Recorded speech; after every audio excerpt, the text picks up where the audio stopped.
Almost 10 साल हो गए हमको देखते हुए, ठीक है।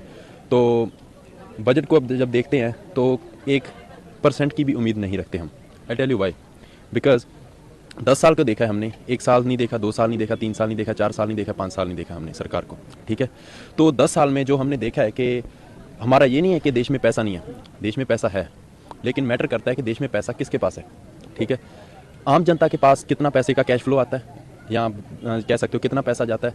99% इंडिया का पैसा जो है वो उद्योगपतियों के पास है, वही देश को चला रहे हैं आज।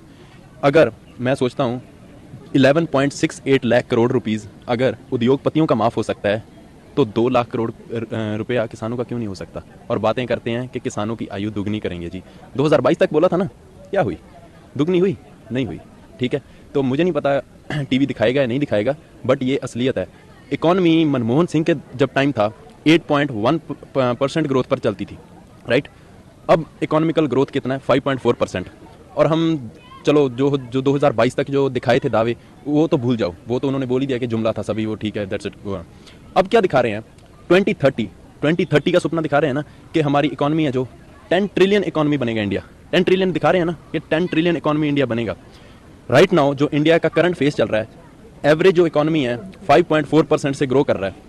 अगर 10 ट्रिलियन इकोनॉमी बनना है इंडिया को, 10 trillion economy, that's huge, right. उसके लिए 15% की ग्रोथ चाहिए इकोनॉमी की, 15% की ग्रोथ मोदी जी लाएंगे। तो बजट से क्या आस रखते हो? बजट से कोई आस नहीं है, नथिंग नथिंग। बजट से क्या आस रखेंगे? बजट से हम क्या आस रख सकते हैं? सारा कुछ तो आपने जो प्राइवेट करने के चक्कर में, प्राइवेटाइजेशन इज गुड। 1991 में एलपीजी रिफॉर्म्स लाए, right. LPG reforms, that's good.